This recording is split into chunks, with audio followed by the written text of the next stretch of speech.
को hello friend, मैं advocate Arvind Kumar Mishra आज आप लोगों के बीच लोअर ट्रायल के बारे में बताने आया हूँ। लोअर ट्रायल बताने से पहले दो चीज़ों का जानना बहुत ज़रूरी है।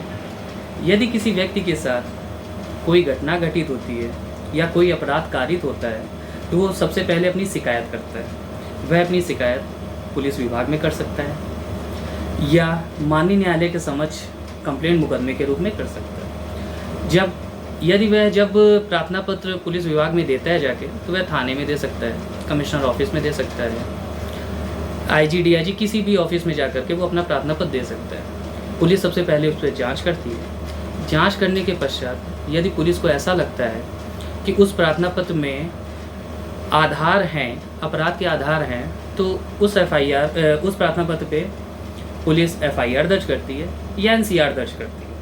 एफआईआर उन मामलों में दर्ज होती है जिसमें कॉग्निजेबल ऑफेंस होते हैं, यानी कि जिसमें पुलिस सीधे संज्ञान ले सकती है, और एनसीआर वो मामले होते हैं जिसमें पुलिस माननीय न्यायालय के आदेश के उपरांत ही उस पर विवेचना करती है।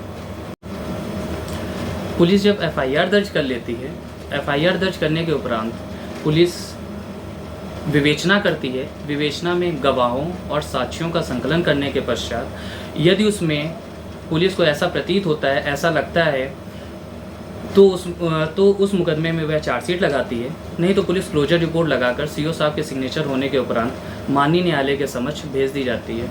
माननीय न्यायालय उस पर संज्ञान ले लेती है। यदि एनसीआर दर्ज होती है, एनसीआर दर्ज होने पे पुलिस पहले प्रारंभिक स्टेज में कोई कार्रवाई नहीं करती है जब तक वादी मुकदमा माननीय न्यायालय के समक्ष 155(2) सीआरपीसी के अंतर्गत कोई आदेश नहीं करा लेता है। 155(2) सीआरपीसी के अंतर्गत जब वादी मुकदमा आदेश करा लेता है, आदेश होने के उपरांत पुलिस चार्जशीट की तरह ही उसमें साक्ष्यों का संकलन करती है, गवाहों के बयान लेती है। बयान लेने के पश्चात पुलिस को साक्ष्य के आधार पर जो स्थिति प्रतीत होती है, जो स्थिति होती है, उस पर वह चार्जशीट या क्लोजर रिपोर्ट दाखिल करती है। सेम वही है, सीओ साहब के सिग्नेचर होने के उपरांत माननीय न्यायालय के समक्ष आती है। माननीय न्यायालय उस पर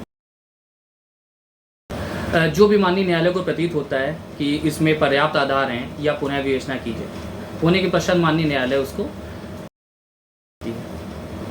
सेकेंडली, इसके बाद यदि डायरेक्टली कोई वादी मुकदमा या परिवादी माननीय न्यायालय के समक्ष कंप्लेंट मुकदमा दाखिल करता है, तो सबसे पहले परिवादी अपना स्टेटमेंट माननीय न्यायालय के समक्ष सेक्शन 200 सीआरपीसी के अंतर्गत रिकॉर्ड कराता है। माननीय न्यायालय उसके स्टेटमेंट को लेखबद्ध करता है, यानी कि अपने हाथों से उसके स्टेटमेंट को लिखता है।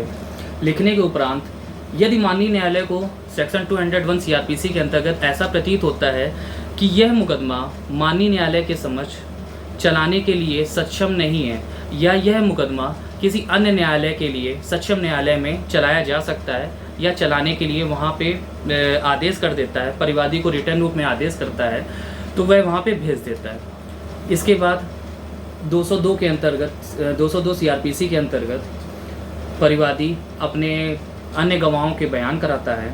गवाहों के बयान होने के उपरांत जो भी उसके पास दस्तावेजी साक्ष्य होता है, उन साक्ष्यों को माननीय न्यायालय के समक्ष दाखिल करता है। दाखिल होने के उपरांत सेक्शन 203 सीआरपीसी के अंतर्गत यदि माननीय न्यायालय को परिवादी, गवाहों और दस्तावेजी साक्ष्य देखने के उपरांत यदि ऐसा प्रतीत होता है कि कोई अपराध नहीं घटित हुआ है या कोई घटना घटित नहीं हुई है, तो वह उस मुकदमे को 203 सीआरपीसी के अंतर्गत खारिज कर सकता है। इसके उपरांत यदि माननीय न्यायालय को ऐसा प्रतीत होता है कि घटना घटित हुई है या पर्याप्त साक्ष्य हैं घटना होने के, तो माननीय न्यायालय सेक्शन 204 सीआरपीसी के अंतर्गत सम्मन करता है, एक्यूज्डों को तलब करता है।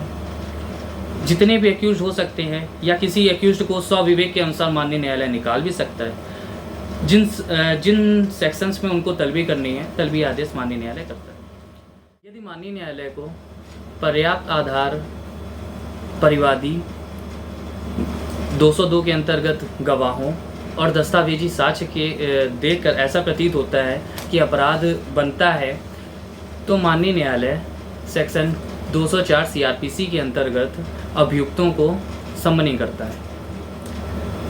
यदि 204(2) सीआरपीसी ये कहती है कि यदि माननीय न्यायालय को के समक्ष प्रस्तुत वाद में परिवादी द्वारा गवाहों की सूची दाखिल नहीं की गई है, तब तक माननीय न्यायालय एक्यूज्डों को सम्मन जारी नहीं करेगा।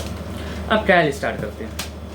ट्रायल, सबसे पहले ट्रायल 4 प्रकार के होते हैं: session trial, warrant trial, summons trial और summary trial. Warrant trial, summons trial और समरी ट्रायल ये मजिस्ट्रेट के समक्ष होते हैं, और सेशन ट्रायल डीजे साहब, एडीजे साहब के समक्ष होते हैं। इट मीन्स इनके सेक्शन में ये बता देता हूँ कि ये किस सेक्शन से किस सेक्शन तक, सीआरपीसी के किस सेक्शन से किस सेक्शन तक ये आते हैं। सेशन ट्रायल सेक्शन 225 सीआरपीसी से लेकर 237 सीआरपीसी तक। वारंट ट्रायल सेक्शन 238 सीआरपीसी से लेकर 250 CrPC. Summons trial section 251 CrPC से लेकर 259 सीआरपीसी। और समरी ट्रायल सेक्शन 260 सीआरपीसी से लेकर 265 सीआरपीसी तक आते हैं। सबसे पहले इसमें जब एक्यूज्ड के विरुद्ध मुकदमा दर्ज हो जाता है, चार्जशीट माननीय न्यायालय के समक्ष आ जाती है, तो माननीय न्यायालय उसको सम्मन प्रेषित करती है, एनबीडब्ल्यू जारी करती है। इस बीच आकर के एक्यूज्ड अपनी बेल करा लेता है या माननीय न्यायालय के समक्ष अपना जमानत प्रार्थना पत्र प्रस्तुत करके अपनी जमानत करा लेता है। जमानत होने के पश्चात एक्यूज्ड जो उसके ऊपर आरोप लगाए गए हैं पुलिस द्वारा, जो उसके ऊपर गवाहों, सीडी के पर्चे या जो भी एविडेंस का दस्तावेजी साक्ष्य दाखिल किए गए हैं उसके विरुद्ध 207 सीआरपीसी के अंतर्गत एक्यूज्ड को, सभी एक्यूज्डों को माननीय न्यायालय के समक्ष वो कॉपी दिलाई जाती है। कॉपी देने के पश्चात एक्यूज्ड अपनी डिस्चार्ज मूव करता है। डिस्चार्ज मूव कर भी सकता है, नहीं भी कर सकता है। अगर डिस्चार्ज मूव करता है, डिस्चार्ज मूव करने के पश्चात यदि उसके डिस्चार्ज मूव करने में पर्याप्त साक्ष्य हैं, पर्याप्त साक्ष्य होने के उपरांत यदि माननीय न्यायालय को ऐसा प्रतीत होता है तो उसकी डिस्चार्ज को एक्सेप्ट करके मुकदमे को वहीं पे ही ख़त्म कर सकती है। यदि डिस्चार्ज में ऐसा कोई पॉइंट नहीं मिलता है या ऐसा लगता है कि मुकदमे में कुछ संदेह है, तो माननीय न्यायालय डिस्चार्ज को खारिज करके एक्यूज्ड के विरुद्ध आरोप चार्ज फ्रेम कर देती है। चार्ज फ्रेम होने के पश्चात यदि एक्यूज्ड अपने ऊपर लगाए गए चार्ज को, जो उसके ऊपर आरोप लगाए गए हैं, उनको अगर स्वीकार कर लेता है तो वो वहीं पे ही उसके खिलाफ जजमेंट हो जाता है। यदि एक्यूज्ड अपने ऊपर लगाए गए आरोपों को स्वीकार नहीं करता है और आगे के अपने एविडेंस देना चाहता है, तो माननीय न्यायालय प्रोसिक्यूशन एविडेंस में की तारीख फाइल में लगा देती है। प्रोसिक्यूशन एविडेंस अभियोजन पक्ष अपने साक्ष्यों को माननीय न्यायालय के समक्ष गवाहों को प्रस्तुत करता है। उसके लिए माननीय न्यायालय से सम्मन भेजा जाता है। सम्मन आने पर कोई जो गवाह होता है वो माननीय न्यायालय के समक्ष उपस्थित होकर अपनी चीफ लगाता है। चीफ लगाने के बाद उसका क्रॉस एग्जामिनेशन किया जाता है। यदि माननीय न्यायालय को ऐसा लगता है 311 सीआरपीसी के अंतर्गत यदि माननीय न्यायालय को ऐसा प्रतीत होता है कि इसको फिर से इस साक्ष्य को, इस गवाही को फिर से कराई जा सकती है, तो 311 सीआरपीसी के अंतर्गत उस गवाह को माननीय न्यायालय के समक्ष फिर से री एग्जामिनेशन के लिए बुलाया जा सकता है। एविडेंस पेश होने के पश्चात, गवाही समाप्त होने के पश्चात फाइल एक्यूज्ड की 313 पे लग जाती है। 313 सफाई साक्ष्य होता है जिसमें एक्यूज्ड अपनी गवाही माननीय न्यायालय के समक्ष देता है और अभियोजन पक्ष उससे जिरह करता है, क्रॉस करता है। फाइनल आर्ग्यूमेंट अभियोजन पक्ष और एक्यूज्ड के वकील काउंसिल द्वारा माननीय न्यायालय के समक्ष सारे एविडेंसेस के उपस्थित हो जाने के पश्चात, जिरह हो जाने के पश्चात, क्रॉस एग्जामिनेशन, री एग्जामिनेशन होने के उपरांत दोनों पक्ष अपनी बहस करते हैं।